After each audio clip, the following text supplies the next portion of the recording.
I am back here at Pitchford Hall, but this time I'll be getting stuck in with the repairs and the restorations of the exterior of England's finest Elizabethan half-timbered house. So you will repair all of that? No, you will. That's rather exciting. I just love old buildings. It's the perfect place to work. It's a perfect place to work. Okay, I see. It's really satisfying. And you can see I'm walking through what really were the old stables, but now they've been repurposed into workshops. Hello. Hello! Sort of flick it through. It's beautiful. I cannot believe I just made a bird basket.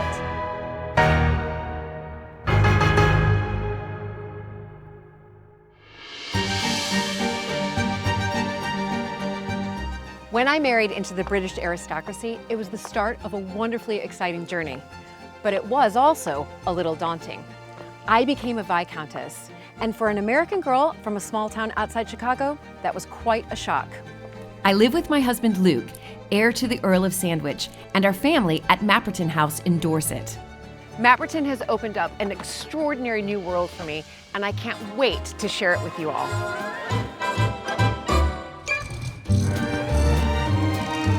So if you love castles and manors and stately homes as much as I do, please join me as I head off to visit some of Britain's most spectacular historic homes.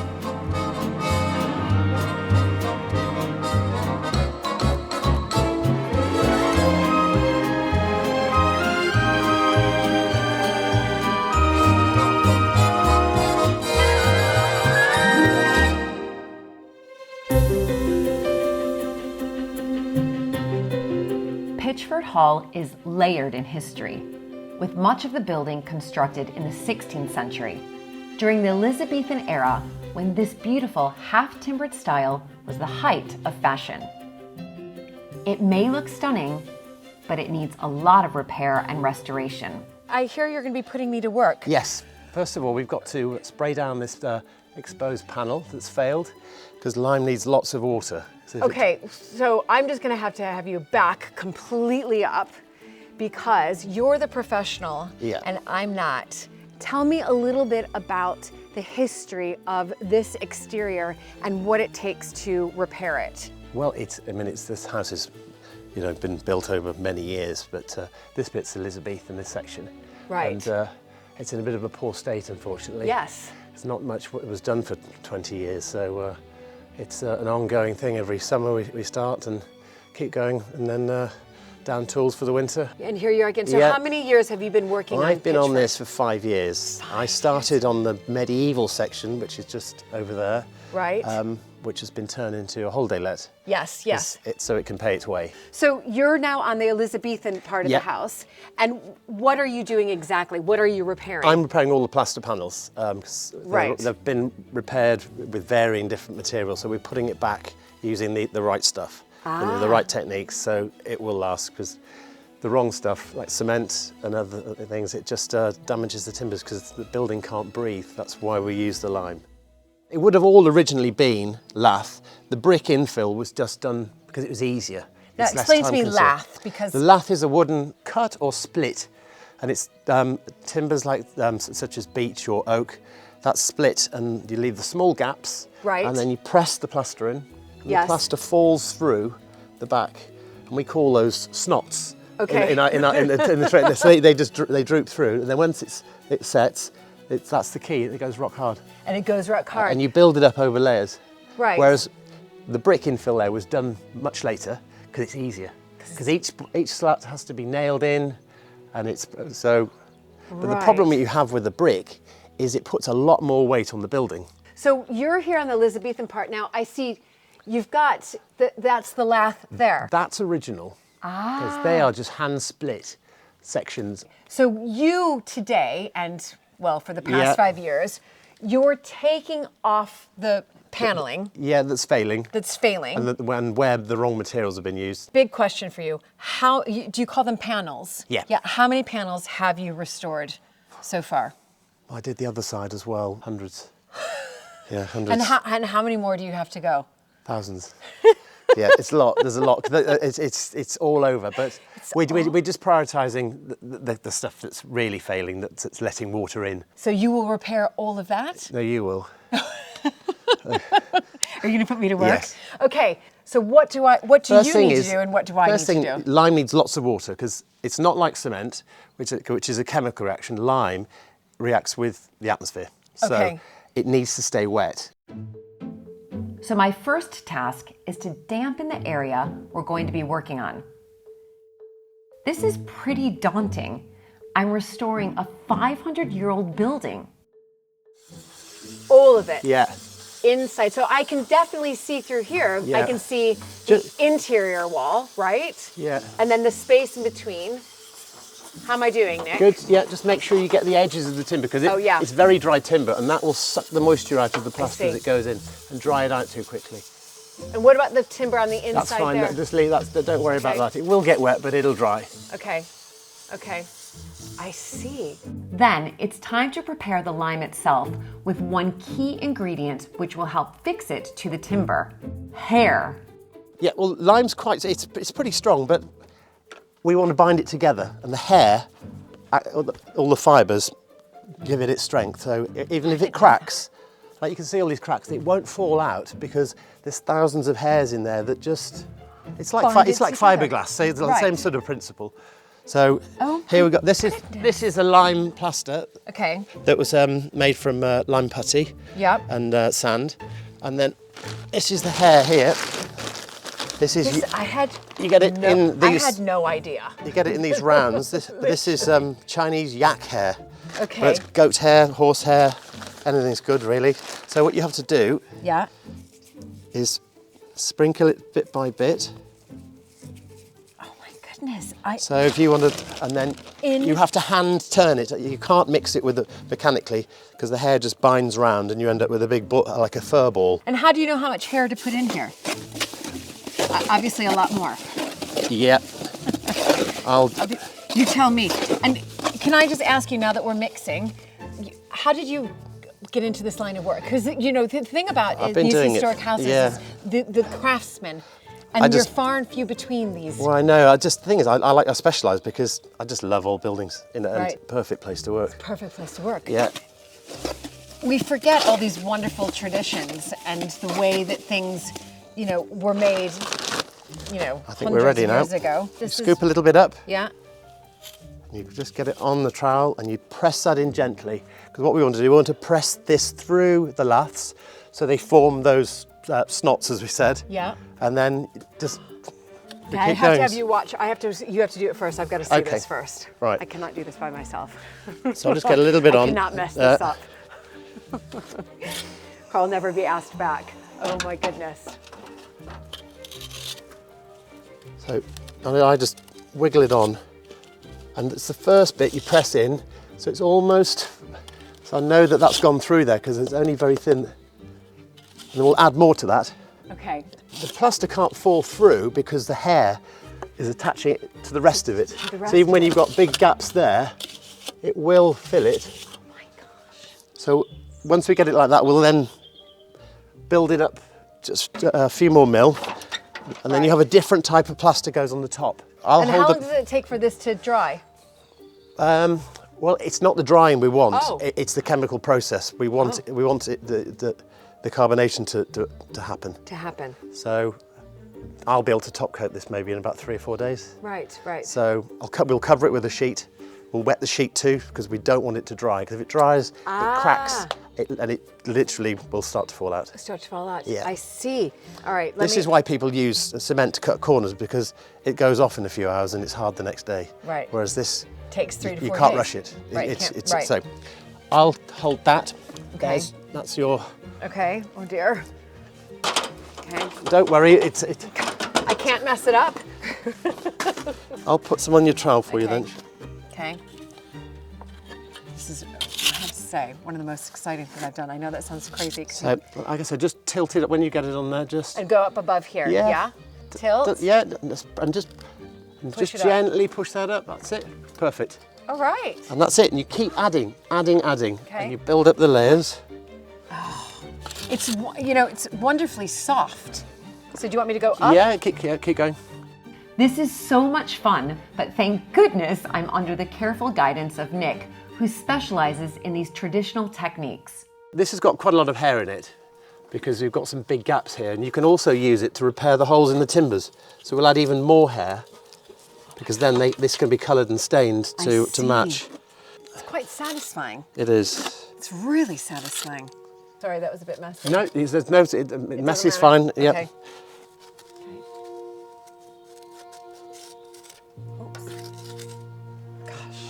I want to make it perfect, but I guess it doesn't matter. Sign your name in it, put your initials. Can I? Yeah.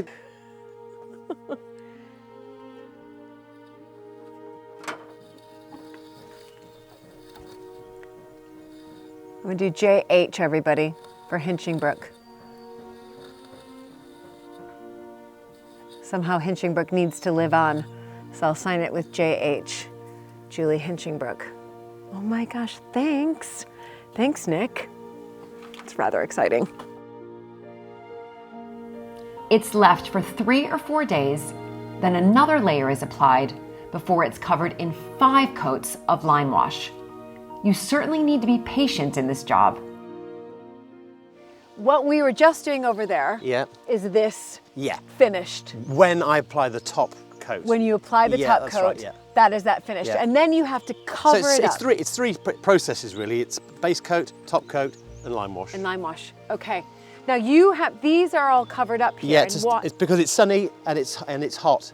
Right. And again, it's just like the lime wash because it's made from the same stuff. If it dries too quickly, it fails. It fails. And this will be soaked tonight with water, so... So you'll soak it again with water. So should we pin this one back I'll up? tack that up. And these have all had the same first coat down here.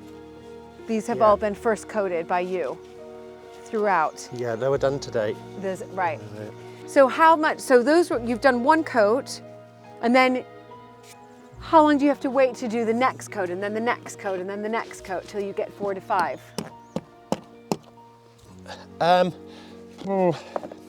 Probably a day or so, 2 days, I would. Oh my goodness. You can tell really. It's no, the elements decide it as well. So you just got to.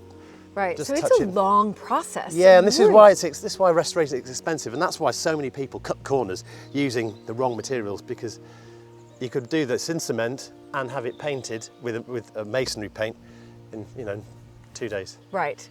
Whereas this is... It takes weeks, yeah.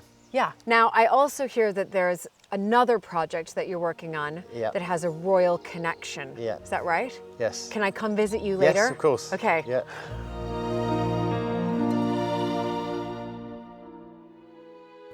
Eonia.com has the best selection of online events in art and culture from hundreds of museums, literary festivals, historic houses, and gardens in the US and in the UK. Be sure to sign up to their newsletter. I've signed up, and so should you. Link down below.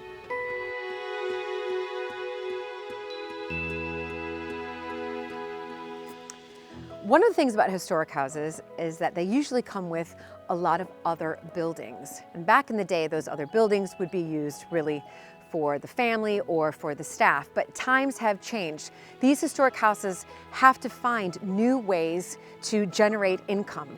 And so here we are at Pitchford, and you can see I'm walking through what really were the old stables, but now they've been repurposed by James and Rowena into workshops. And I can really relate to this because it's the same thing at Mapperton. We have old buildings down there that we need to repurpose and use them in a way that will help generate income for the estate. So I'm heading now off to see a sculpture here, and I believe it's this one right here.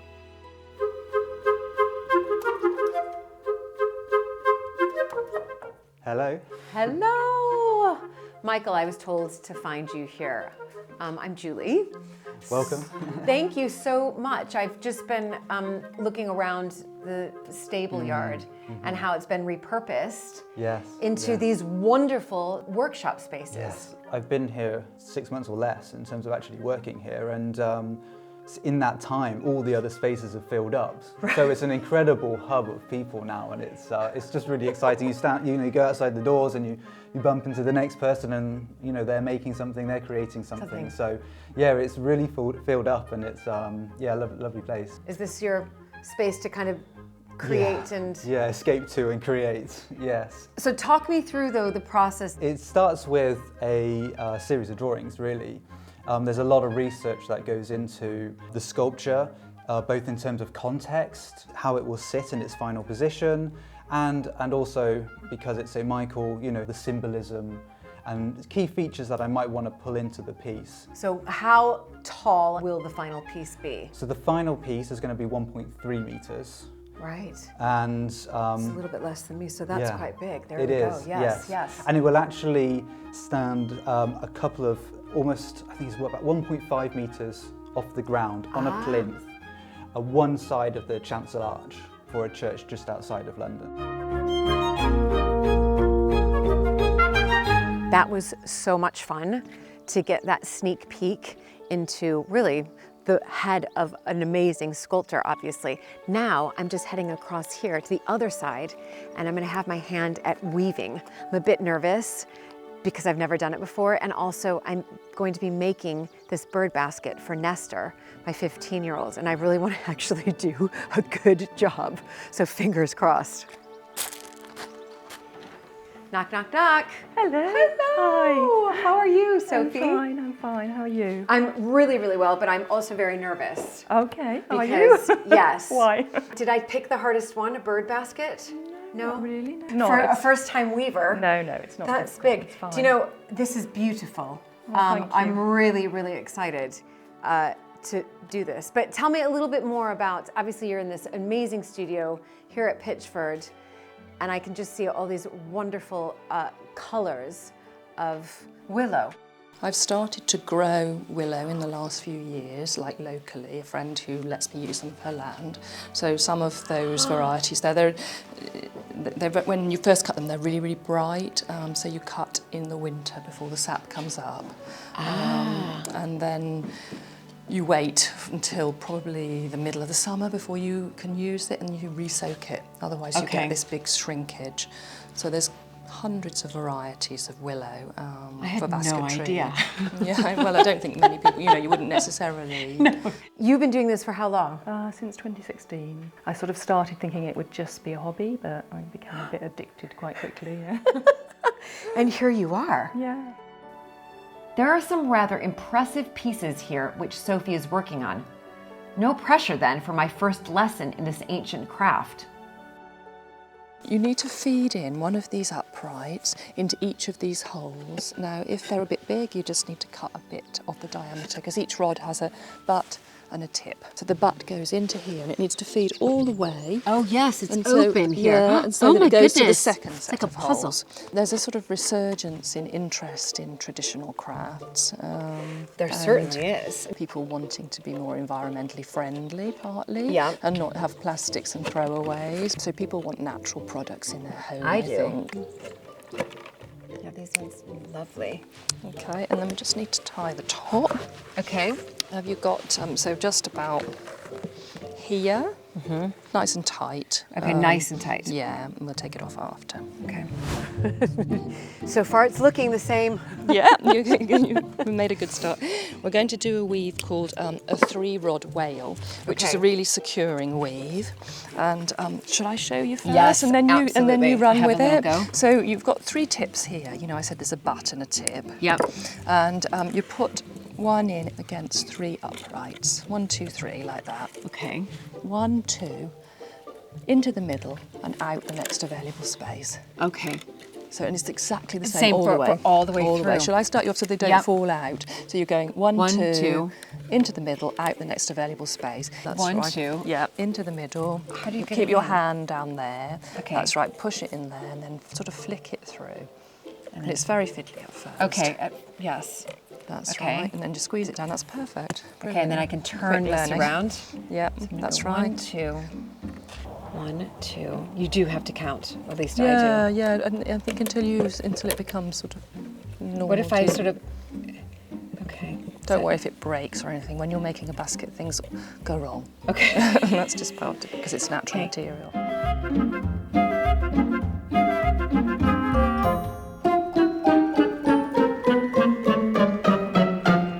All right, so now, Sophie, you've said we need to put this down. Yeah, and then stand on it. That's the easiest way. Stand on it and then lever it out. There we go. Fantastic. So now we need to do a little border. Oh. You thought you'd finished, didn't Yeah, you? no, I thought it was time to trim. And what do you think I should do with this? It's quite pretty, that. Yeah, it is pretty. I think I'd be inclined to. And you can ask him, can't you? Yeah. That's right. Is this right? Do I put it between my legs? There's a lot of work here to make just one bird feeder. It's like you're sort of easing it. It's likes to be told what to do slowly, not any shocks. You have to really concentrate. So really push your bodkin into it so that it really folds over. All right. So Yeah. okay. But it's actually quite a mindful experience. Okay. That's it, lovely. So you need to think where to start, where to end. So at the end, you feed the last one through. So it's kind of nice to choose one that's got a bit more give in it maybe and a bit thinner. And I think that looks like quite a nice one there. So you just basically fold each one behind the next. Okay. And so that one then goes there.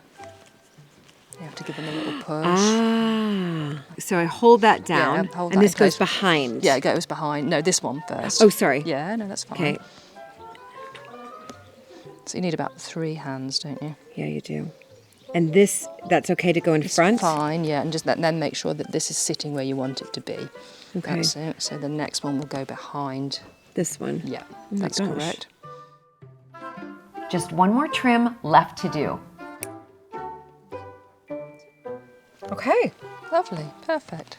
Is that it? Yeah, that's it. Have I done it? You've done it. Oh my goodness. Fantastic, there you are. It's a nice colour combo, isn't it? It's beautiful. I cannot believe I just made a bird basket. It's beautiful. I wanted to say a huge thank you to all of our American Viscountess patrons. Without the support of our patrons, we would not be able to make these wonderful historic house episodes that's really bringing history to life. If you are interested in becoming an American Viscountess patron, do check out patreon.com/American Viscountess. Here you'll get early access to all of the episodes, plus a lot of other behind the scenes content, goodies, and in particular, if you do like that 1957 convertible Corvette that you see me in, you get a signed photo of that as well. So do check out becoming a part of our American Viscountess community at patreon.com/American Viscountess. There is such a creative community here at Pitchford, and wonderful spaces still to be developed and restored. Where are we now? This is where the Farrier used to operate. No. There is talk of getting someone in to come and do and get it working again, but it actually does all. There's a small hole. Look at this bellow. Is that a bellow? Yeah. Oh my goodness. Excuse the scaffold. My goodness. And obviously, it was operated by Harry. No. And Look at this. It needs tuning, but it does. It does work. Here, I'm gonna Yeah. give Harry's bellow a blow. Oh my gosh, I've never. Do these still exist, these big bellows? Rare as hen's teeth. That's what I was about to say. Oh my goodness. This is incredible. Yeah. Oh, and that's the bench for. That's for.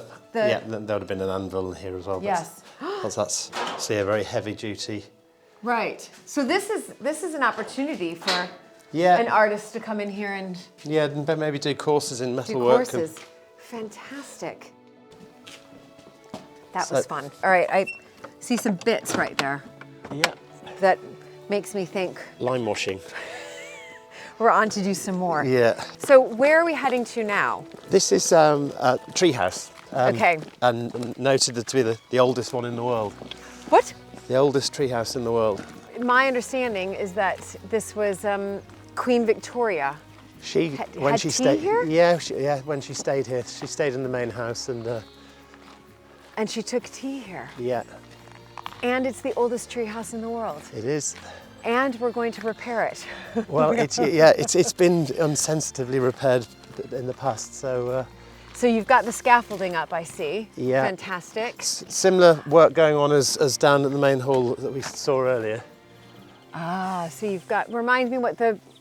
That's lath. Lath, that's it. That's new stuff I'm putting in, because someone had put steel mesh and had used cement. So I've removed that. The tree. Up. Oh my goodness. And why is there metal? There's lots of holes. I mean, it is like a zoo in there. There's that many animals living in it. So, and it's hollow, it's grown, it's fallen down, it's regrown. Oh my goodness. But it's still... Yeah, it's a lime tree. Yeah, it's lovely. It has a lot of mistletoe on it last year. It's all been removed. Oh, it's beautiful. All right, should we go up? Yep. Okay. Right. Yeah, I quite like this scaffolding. I feel like I could do some acro yoga on this. Yep. And I'll come on up. Okay, great. Before we start to lime wash, there's obviously a drone right there. Right. We can wave to everybody. Because there wasn't enough room up for the entire crew. Right, so tell me, Nick, what we're going to do now. This is lime washing. So as we said before, it needs 5 coats, well 4 to 5 ideally. So this has had 1. Right. So it needs to be wetted down to help the chemical reaction, and then we can paint it. Before we start, the one thing I do want to point out, which I think is fascinating for me to see, and I think probably for everybody else, is that you almost have the different stages here. Yeah. So you have the This is oak. Oh, this is oak, right. From the estate, and then these are stainless steel screws. Yep. So there'll be no corrosion. It should not need repairing for a very long time. And then this is what we did earlier on the house. Yeah, that's ready for its top coat. Right. And then it'll need to be lime washed like these. And right. Oh my goodness, because I can see the hair. So if you want to give it a spray. Mm-hmm. Oh my gosh. Wow. And you can see it'll start to look like this. Yes. Yes. Yeah. So you have 4 more coats really to do. That's it. Is that enough? Yeah. And then this is the lime wash. It's like the consistency of, like I said, single cream. Yes, it is. It's exactly like single cream. It does flick everywhere, so be careful. Okay. And then I work from the top because it drips. Right. Don't try and work it in too much, because you can remove. What has already, because it's wet. Yeah, because the other one's still reacting. So you want to do that. If you want to have a go. Okay, and you go side to side. Yes, and just let it run down. Okay. So you start on the top and work your way down. It doesn't matter too much if it goes on the oak, because when it's finished, we'll use a wire brush on all the oak just to clean it up. Oh, you will. I was going to ask you so that will all. Okay. It's because it's so runny. It's quite hard to not get it on. Yeah, it is so runny. And it looks like you're painting nothing. It looks like you're not doing anything. Weird. It has that lovely chalky look. Yeah. What do you think? Do you think I've done it? Yeah, that's it. Should I hand you this? Do you want to go first? Yeah, we'll just reverse what we did. Okay, yeah.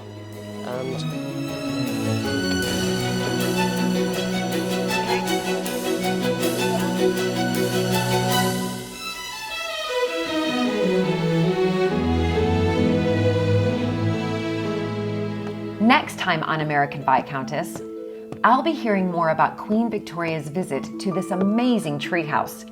So on the 27th of October in 1832, she stayed at Pitchford for 5 days and then recorded the whole stay in her diary. And she describes going up to a little house on the tree, visiting the old dairy, and so it's just amazing to see into the life of a 13-year-old princess. She was 13 when she was here. Yeah. Oh my goodness. And I'll be taking the plunge with Rowena. Boiling! It's boiling hard! Oh, this is the first time I've been in since my wedding night!